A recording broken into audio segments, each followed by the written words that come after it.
Hey, hello everyone, welcome back to my channel.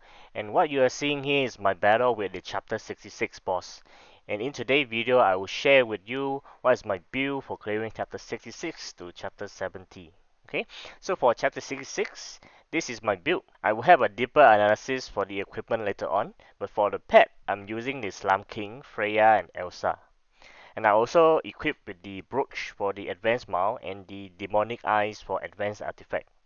Now I have around 100% basic attack reductions and 50% skill attack reductions. Okay, so after clearing chapter 66, I got stuck with chapter 67 for a while. So I did a little bit of a chest opening and I got one of my best draw so far with the 2S item. But put that aside, thanks to the limited draw, I managed to get my badge to legendary, which helped me boost my stat up and also my combat power increased by around 30 millions.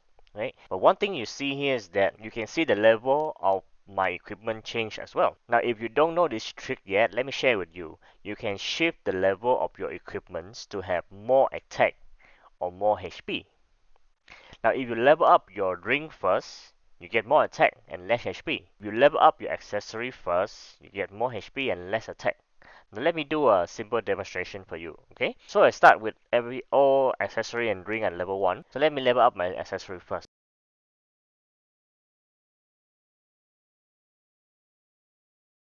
With level up the accessory first, I got 78 million HP and 7.5 million attack. Now let's do the same with the ring first.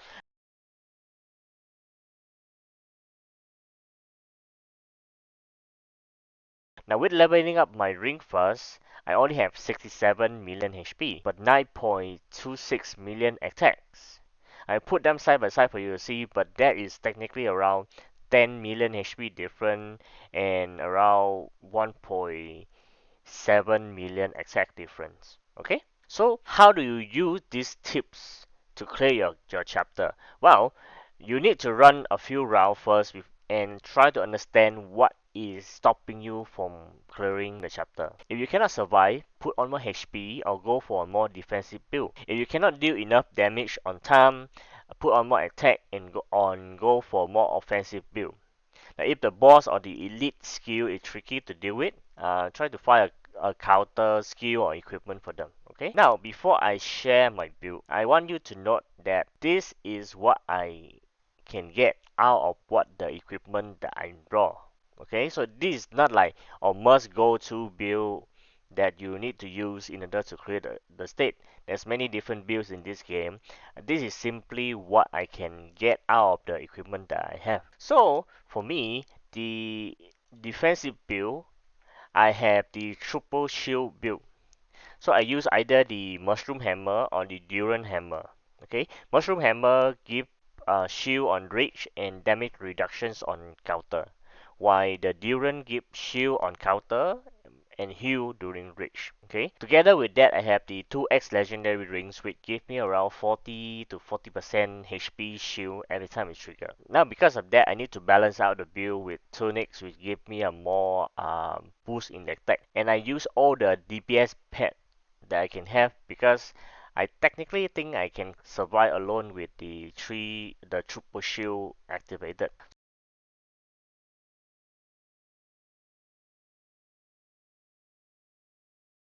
So now regarding the skill to pick for this build, since my equipment is all defensive focus, I always pick skill that increase my attack stat because a lot of things, my pet damage, my skill is all relying on how high my attack stat can go. So things like attack bonus every round or from combo or royal ground is good. Okay. Beside that, I think the instant kill from eye is really good, especially if you're facing two enemy. You really want to hope that it's got instant out the first guy and then you can just focusing on the second one. Okay, and of course for long battle, because you are on the defensive mode, mastery skill is a must have. Right, mastery skill just insanely boosts your attack later on the fight. Now if you unlock the inheritance, you can try to use the basic attack modifier skill like adding poison, lightning, ice, or such chi to your basic attack because it's go really well with the combo and counter.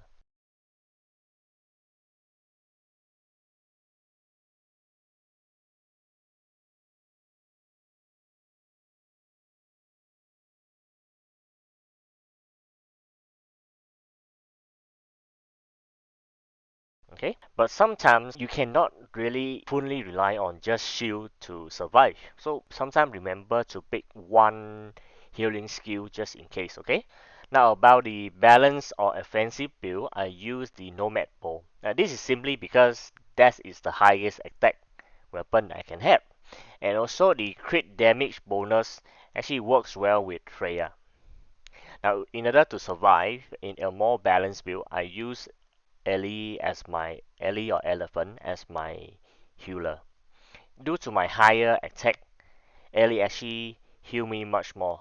Now, if you want to go to a full offensive, right, you can take out Ellie and add on Freya, right, and fully rely on surviving with two Guardian Drink. Now, because of this, healing is a must. Healing is you need to really go for healing, okay? And one trick here when picking the skill for this build is this. If you used to using the Mushroom Hammer, you can pick the Rage Shield skill. So now it technically have the similar effect as the Mushroom Hammer, right? And of course, you need to pick skill that increase the survivability. Things like more HP, more damage reductions. A good one would be Counter Mastery. Counter Mastery give you lifesteal because it keep stacking. Your lifesteal keep on going, keep on increasing. Sometimes you can heal a lot. Okay. Things like Ice Attack or Freeze help to keep the enemy stunned, and beside all of those you can pick some offensive skill if you want.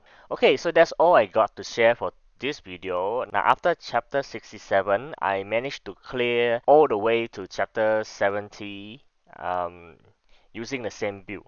But during that time I was away from business trip, so I did not spend a lot of time recording my game. So I didn't have a footage here, but I have one here with me clearing chapter 67, right?